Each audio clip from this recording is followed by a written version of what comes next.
Hello, parang Dax! Last race of Hey. the season! Unang-una, sa mga Lando fans, congrats sa inyo! World Champion, Lando Norris! Sa history yan, hindi nyo na matatanggal yan. He is the 35th World Drivers Champion. Nakaukit na yan sa world title ng F1. Yeah, so biruin mo, since 1950, 35 pa lang na tao ang nagiging Formula 1 World Champion. So, it's not an easy feat. Talagang sobrang hirap din talaga mag-champion sa Formula 1, especially kung super elite din yung mga competition mo. Talagang halos dapat perfect lahat. You have to get the right car, the right team. And in this ground effect era, you are competing against Max Verstappen. Ito, Diba? hindi madali yan. At kitang-kita nyo naman sa season na to kung anong ginawa ni Verstappen dun sa dalawang papaya. Talagang hindi niya ginawang madali. Anong masasabi mo sa last race na to? Snooze fest ba? Balita ko, paring Chad, tahimik daw yung watch party sa Tagiga nung nanalo si Lando Norris ng World Champion. At talaga, hulaan ko siguro mga 98% Max, 1.8% Oscar, konting percent kay Lando. During the last 10 laps, baka nagsiuwian na yung mga ibang nanonood. Tingin ko depende kung sinong manok mo. Di ba? Oo, depende yun kung sino yung manok mo. Sa mga Max fans, malamang, snooze fest yan. Medyo pag Max Verstappen fan ka, parang yay! Na parang, parang bitin yung pag-cheer mo dun sa panalo niya eh. May panalo siya sa karera, dun sa Grand Prix na yan Galing, ang bilis niya. Grabe. Talagang minaximize ni Max, no pun intended, minaximize niya talaga yung opportunity niya. Talagang yung trabaho niya, ginawa niya talaga. On his part, ginawa niya talaga, dapat mag-P1 siya. Yung mission niya, kinumpleto niya. And I think it was the same thing for Lando Norris. Ginawa din niya ang kailangan niyang gawin, at least makapag-podium. Didn't really push na manalo sa race. In a way, he played it safe na masecure lang niya yung third place finish. And for him to really, get the championship. Hindi na masyadong nag-risk ng potential wheel-to-wheel action with the Max Verstappen. But all in all, good race for Lando. He didn't put a foot wrong, pero he also didn't put on a show, di ba? Para sa mga naghihintay ng mas exciting, mas dramatic na race. Pero gagamitin natin tong pagkakataon na to para hindi natin tatabunan yung shine ni Lando. Bibigay natin kay Lando yung flowers niya. Nung nag-pit stop siya, hindi ko alam, mga lap 18 ata yun, umatras siya sa P9. Na-excite ang mga Verstappen fans. Yun na yung hinihingi nila eh.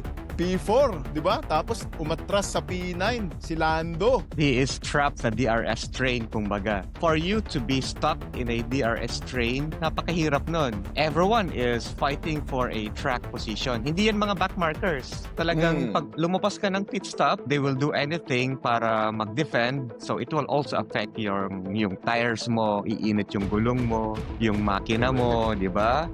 So mawawalan ka din ng pace during those time na sa DRS train. So that's why yung fit na ginawa niya na nakapag-overtake siya sa ilang drivers, no? Sino-sino nga yan? From P9 to P3, sila Lawson, sila Ocon, sila Yuki, hindi biro yun.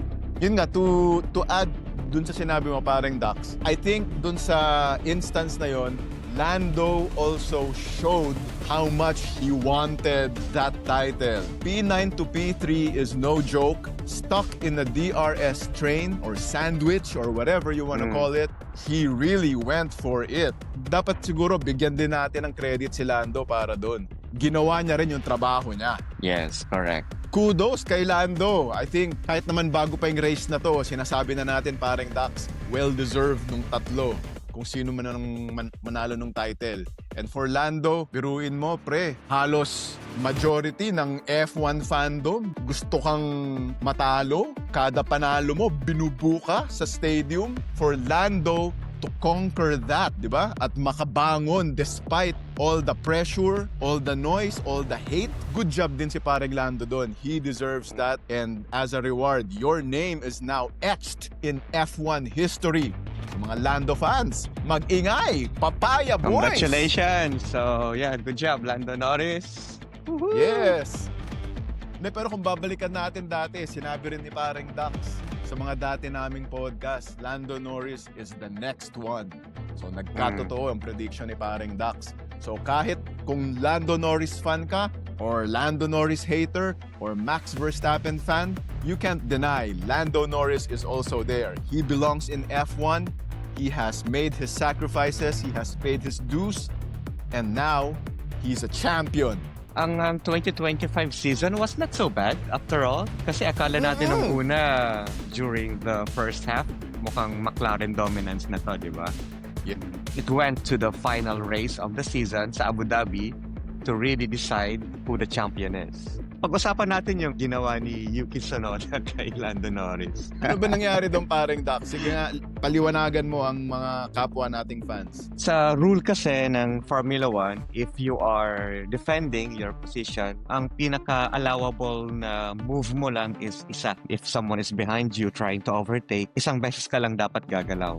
And after that, you're not allowed to make another move kasi napaka-risky na yon. Kapag nag-move ka pa, you're weaving na parang hinaharangan mo talaga. Naharangan mo lang.